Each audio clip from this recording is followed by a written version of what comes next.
Virginity and defloration. Virgin.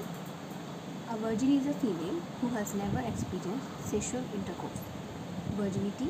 Virginity means inexperience of sexual intercourse on the part of a woman. Defloration. Defloration means loss of virginity, for example, experiencing sexual intercourse by a woman for at least once.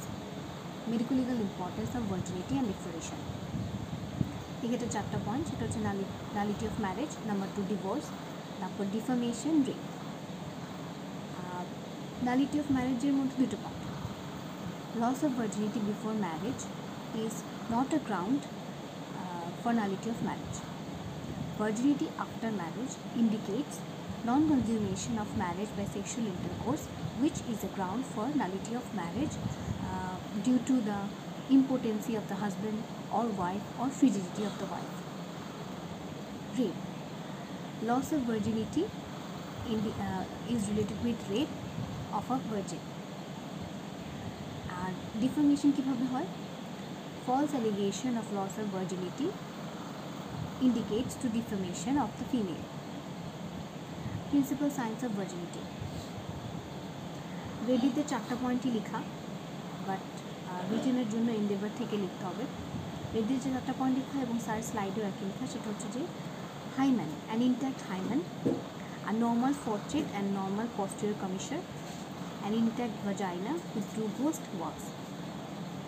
আর এটা যে general sign সেগুলো হচ্ছে তিন ধরনের: genital sign, extragenital sign and others. Genital সাইনের মধ্যে labia majora, labia minora, hymen, fourchette, fossa navicularis, posterior commissure, clitoris, vagina. Labia majora. They are adjacent to each other, fully developed and completely closed to the vaginal orifice. Labia minora. They are in contact and covered by labia majora. Hymen. Hymen হবে intact, rigid, inelastic. The edges are distinct and regular with a narrow opening which allows passage of a small finger, hardly allowing a passage of small finger. Fourchette. Fourchette হচ্ছে the lower meeting point of both labia minora. এটা intact থাকবে। Fossa navicularis হচ্ছে একটা depression between the fourchette and the posterior commissure. এটা normal থাকবে। posterior commissureটা intact থাকবে। আর clitoris থাকবে small and vestibule is narrow. Vagina থাকবে হচ্ছে narrow and rugi are more folded and the valve is more conical. Extragenital sign. Breast কিরকম হবে? Breast হবে small, hemispherical, firm, areolas are smaller and pinkish, nipples are small. Others এর মধ্যে যে all permanent and temporary signs of pregnancy and delivery will be absent. এরপর আসি principal signs of ডিফ্লোরেশন। এখানে sir স্লাইডে একটাই পয়েন্ট, সেটা হচ্ছে রাপচার হাইমেন। এটাই হচ্ছে একদম absolute point for the identification of defloration. এছাড়া বাকি সব যে পয়েন্টগুলো সেগুলো সবসময় সব ক্ষেত্রে দেখা যায় না, এইটাই হচ্ছে ওয়ান অ্যান্ড অনলি পয়েন্ট। আচ্ছা, এন্ডেভারে যেভাবে লেখা একই রকম, যেভাবে ভার্জিনিটিটা লেখা সেভাবে ডিফ্লোরেশনটাও লেখা, তুলনা করে পড়লে মনে থাকে। যেমন জেনিটাল সাইন, ল্যাবিয়া মেজরা ওখানে ছিল কীরকম adjacent to each other, but এখানে এরা অ্যাডজাসেন্ট থাকে না এবং প্রমিনেন্ট থাকে না। At the lower end vaginal orifice may be seen. আগে যেটা ছিল যে ভ্যাজানাল অরিফিসটাকে কভার করে রাখতো, কিন্তু এখানে দেখা যেতেও পারে। ল্যাবিয়া মাইনরা হচ্ছে they are in contact and covered by labia majora. এখানে দেখা যাচ্ছে they are not in contact and are exposed and separated from the labia majora. Hymen কীরকম ছিল? Intact, rigid and inelastic. এক্ষেত্রে যেটা হবে টর্ন হতে পারে, ইনট্যাক্টও হতে পারে। In later case, it is loose, elastic with a wide opening allowing passage of 2 or more fingers. Fourchette যেটা টোন হতে পারে, ইনট্যাক্ট হতে পারে। posterior commissure ইনট্যাক্ট থাকে না। fossa navicularis ডিসঅ্যাপিয়ার হয়ে যাবে, যে ডিপ্রেশনটা ছিল সেটা ডিসঅ্যাপিয়ার হয়ে যাবে। ক্লাইটোরিস আগে ছিল স্মল, ভেস্টিবিউল ছিল ন্যারো, এখানে ক্লাইটোরিস লার্জ হয়ে যাবে হ্যাবিচুয়েটেড সেক্সুয়াল এক্সপিরিয়েন্সে ওমেনদের ক্ষেত্রে। ভ্যাজাইনা যেটা ছিল ন্যারো, এখানে এটা ওয়াইডার হয়ে যাবে, এখানে রুগীগুলো লেস ফোল্ডেড থাকবে, আগে যেটা ছিল মোর ফোল্ডেড। এক্সট্রাজেনিটাল সাইন, ব্রেস্ট কী হয়ে যাবে? লার্জ হয়ে যাবে, হেমিস্ফেরিক্যাল থাকবে না, এটা হয়ে যাবে পেন্ডুলাস, ফ্ল্যাবি হয়ে যাবে। Areolas are larger and darker, nipples R large. আদার্সের মধ্যে অবশ্যই all permanent and temporary signs of pregnancy and delivery must be found.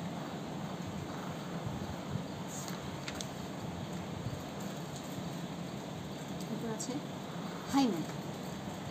R virginity আর ডিফ্লোরেশনের ক্ষেত্রে একটা ডিফারেন্স আছে। ডিফারেন্স ক্ষেত্রে এই পয়েন্টগুলাই, এই যে সাইন্সগুলো, এই পয়েন্টগুলারই যদি ডিফারেন্স করে দেওয়া হয় সেটা হয়ে যাবে হাইমেন। যেটা হোয়াট ইজ হাইমেন? হাইমেনের একটা ডেফিনেশন আছে। হাইমেন হচ্ছে it is a thin fold of mucus membrane placed anterior to the vaginal orifice or the outlet which is about 1 millimeter thick. Types সারের স্লাইডে 8 ধরনের বলা আছে এবং ফিউমরেটেডটাকে আলাদা করে ডিসক্রাইব করা। সেমিলুনার আর ক্রিসেন্টিক, এটা হচ্ছে মোস্ট কমন এবং এটা অ্যান্টিরিয়রলি প্লেস থাকে। অ্যানুলার হচ্ছে যে ওপেনিংটা ওভাল থাকবে এবং এটা সেন্ট্রালি প্লেস থাকবে। ইনফ্যান্টাইল হচ্ছে একটা লিনিয়ার স্মল ওপেনিং থাকবে মাঝ বরাবর। ফিব্রিফর্ম, এখানে সেভারাল ওপেনিং থাকবে। ভার্টিক্যাল, এখানে ওপেনিংটা হবে ভার্টিক্যাল। সেপ্টেড হচ্ছে যে 2 lateral openings are separated by a thin strip of tissue. মাইক্রোপারফেক্ট মানে হচ্ছে যে ওপেনিংটা খুবই ছোট হবে, পিছনে পস্টেরিয়র কম্পোনেন্টটা বেশি থাকবে উইথ লার্জ পস্টেরিয়র কম্পোনেন্ট। ফিমরিয়েটেড, সেটা পরে বলি। ইমপারফেক্ট হচ্ছে যে কোনো ওপেনিংই নাই। ফিমরিয়েটেড হাইমেন বলতে কী বোঝায়? ফিমরিয়েটেড হাইমেন হচ্ছে যে the margin of the hymen are fimbriated. Fimbriated বলতে বোঝাচ্ছে wavy or undulating or markedly irregular, and it has multiple notches which may be mistaken for artificial tears. Natural notch যেগুলো হয় সেগুলো সাধারণত সিমেট্রিক্যাল হয়, অকার অ্যান্টিরিয়রলি। এটাই হচ্ছে ডিফারেন্স আসলে, যে সিমেট্রিক্যাল হয় বাট ফিমব্রিয়েটেড হাইমেনে কী হয়? সিমেট্রিক্যাল না, এটা ওয়েভি, আনডিউলেটিং। তারপর যেটা ন্যাচারাল নচ কী হয়? অ্যান্টিরিয়রলি হয়, do not extend to the vaginal wall, but এক্ষেত্রে হয় কি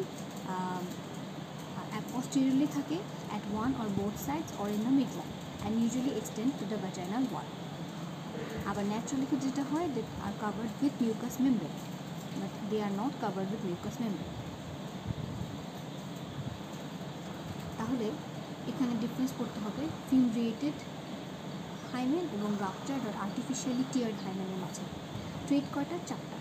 situation of notch and tear, এটা কোথায়? সিচুয়েশন অফ নচ হবে অবশ্যই ফিমব্রিয়েটেডটার ক্ষেত্রে হবে হচ্ছে posteriorly at one or both sides or in the midline, আর রাপচার্ডের ক্ষেত্রে হবে বা আর্টিফিশিয়ালি টিয়ার্ডের ক্ষেত্রে হবে অ্যান্টিরিয়রলি। আর নচটা কীরকম হবে? টিয়ারটা কীরকম হবে? টিয়ার এখানে হবে হচ্ছে ফিমব্রিয়েটেডের ক্ষেত্রে হবে ওয়েভি আর আনডিউলেটেড, মার্কলি ইরেগুলার, আর এই ক্ষেত্রে হবে হচ্ছে সিমেট্রিক্যাল। অ্যারেঞ্জমেন্ট আর হচ্ছে তারপর মিউকাস মেমব্রেন কাভার্ড আছে কিনা, একটা তো হচ্ছে কাভার্ড, একটা নট কাভার্ড, আর একটা ম্যানার অফ ক্রিয়েশন। ফিমব্রিয়েটেড হাইমেনটা কীভাবে তৈরি হয়েছে, আর হচ্ছে আর্টিফিশিয়ালি টিয়ারটা অবশ্যই due to sexual intercourse or by foreign body. Causes of rupture of hymen, এক্ষেত্রে 2 ধরনের কজ। এক হচ্ছে সেক্সুয়াল ইন্টারকোর্সের মাধ্যমে, যেটা সবচেয়ে কমন কজ, আর হচ্ছে আদার দেন সেক্সুয়াল ইন্টারকোর্স। একটা শর্ট ফর্ম করা আছে AMS ফার্স্ট, সাথে আরও 2টা পয়েন্ট যেটা সারের স্লাইডে ছিল এক্সট্রা। AMS হচ্ছে accidental rupture, a fall on projecting substance or by slipping on a furniture or fence or the seas. তাহলে প্রজেক্টাইল সাবস্ট্যান্সের উপর যদি পড়ে যায় বা স্লিপ হয়ে যায় ফার্নিচারে, সেক্ষেত্রে ছিঁড়ে যেতে পারে। এমটা হচ্ছে masturbation, specially with some large foreign body. এসটা হচ্ছে surgical operation and gynaecological examination. তারপর হচ্ছে এফে হচ্ছে foreign body, for example solar pet, introduction into vagina such as in case of active iris. Active irisটা কি, এটা আমরা পরে পড়ব। Ulceration from diphtheria, fungal infection or other diseases. Ulceration হতে পারে ডিপথেরিয়া অথবা অন্য যে কোনো ফাঙ্গাল ইনফেকশনের মাধ্যমে। Scratching due to irritation of the parts from lack of cleanliness. Sanitary tamponের জন্য হতে পারে, sanitary tampon may sometimes rupture the hymen. আরেকটা কথা যেটা হচ্ছে রেডিতে লেখা, যে separation of thighs forcibly in children will not rupture the hymen unless perineum is ruptured. আরেকটা জিনিস আছে যে hymen does not rupture by riding, jumping, dancing, এইসব ক্ষেত্রে হাইমেন রাপচার হয় না। যদি কোনো অ্যাক্সিডেন্ট হয় সেটা আলাদা। স্যার যে দুটো বলেছেন ডিজিজ লাইক ডিপথেরিয়া, এটার জন্য যদি আলসারেশন হয়ে যায় বা ফাঙ্গাল ইনফেকশনের জন্য আলসারেশন হয় ওই একই কথা, তাহলে হচ্ছে হাইমেন রাপচার হতে পারে। আরেকটা যেটা deliberate rupture of hymen to make a girl fit for sexual intercourse such as in case of sex workers. এটা হচ্ছে ওই যে ফরেন বডির মাধ্যমে সোলার পিচের মাধ্যমে যখন হচ্ছে ডেলিভারেটলি তার হাইমেনটাকে রাপচার করার চেষ্টা করা হয় তখন তখন সেটাকে বলা হয় অ্যাপটিভাইরাস। Features of defloration.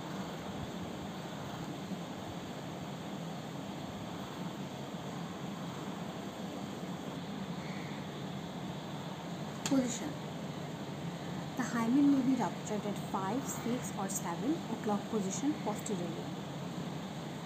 In sexually habituated women, multiple ruptures with presence of tag of hymenial tissue on the margins will be present, which is known as carunculus hymenalis. And after third vaginal delivery, hymen is abolished with presence of its remnants only near the margin. It is known as carunculus myrtiformis.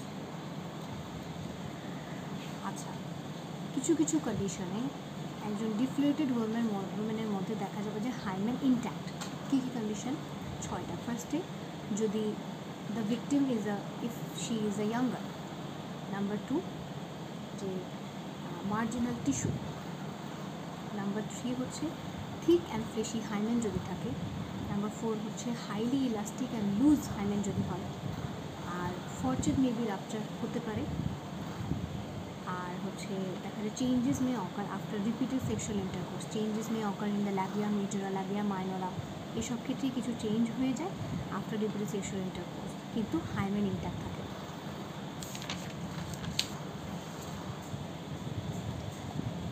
ওই যে ডিফারেন্সের সব পয়েন্টে বলতে হবে, sir শুধু এই 6টা point বলছে। তারপর একটা পয়েন্ট যেটা হচ্ছে অ্যাপটিভাইরাস। অ্যাপটিভাইরাস হচ্ছে very young girls fit for sexual intercourse by solar pitch introduced into vagina is called aptivirus. It is one of the causes of defloration or rupture of hymen without sexual intercourse. তারপর আছে false or pseudo virgin. এটা কাকে বলে? A false virgin is a woman who has lost virginity but does not show the signs of defloration. The only and main feature of false virgin is that her hymen remains intact even after sexual intercourse. ওই যে এর আগে আমরা যেটা বললাম, যেই সব কারণে হাইমেন ইনট্যাক্ট থাকে তাদেরকে সিউডো ভার্জিন বা ফলস ভার্জিন বলে। এক্ষেত্রে কিছু কজ আছে, সেটাই হচ্ছে যে ফলোইং কন্ডিশন যেসব ক্ষেত্রে হচ্ছে সিউডো ভার্জিনিটি দেখা দেয়, এটাই হচ্ছে যে এই কজগুলো, এই কন্ডিশনগুলো। তাহলে ফিচার্স, কী কী ফিচার থাকতে পারে? The woman is experienced with sexual intercourse. Hymen কী হবে? Not rupture, it is thick fleshy, যেমন ওখানে বললাম যে থিক অ্যান্ড ফ্লেশি হতে পারে, হাইলি ইলাস্টিক অ্যান্ড লুজ হতে পারে। ভেজাইনা ওয়াইডার হয়ে গেছে, রুগিয়ার লেস ফোল্ড, যেটা আমরা ডিফ্লোরেশনের সাইনে দেখছি। ফলস ন্যাভিকুলারিস ডিসঅ্যাপিয়ার হয়ে যায়। ফরচেড কী হয়? টোন অথবা ইনট্যাক্ট থাকতে পারে। ল্যাবিয়া মেজরে গিয়ে অ্যাপোজ থাকে না, আগে যেটা নর্মালি অ্যাডজাসেন্ট থাকতো সেটা অ্যাপোজ থাকে না, প্রমিনেন্ট থাকে না। ওই সেম সাইনগুলো যেগুলো আমরা সায়েন্স অফ ডিফ্লোরেশনে দেখছি। ল্যাবিয়া মাইনরে কী হবে? কন্ট্যাক্টে থাকবে না, separated from the labia majora. Breast কী হবে? লার্জ হয়ে যাবে, পেন্ডুলাস হয়ে যাবে, ফ্ল্যাবি হয়ে যাবে, নিপলস আর লার্জ, অ্যারিওলা আর থিক অ্যান্ড ডার্কার। আরেকটা আছে difference between true and false virgin.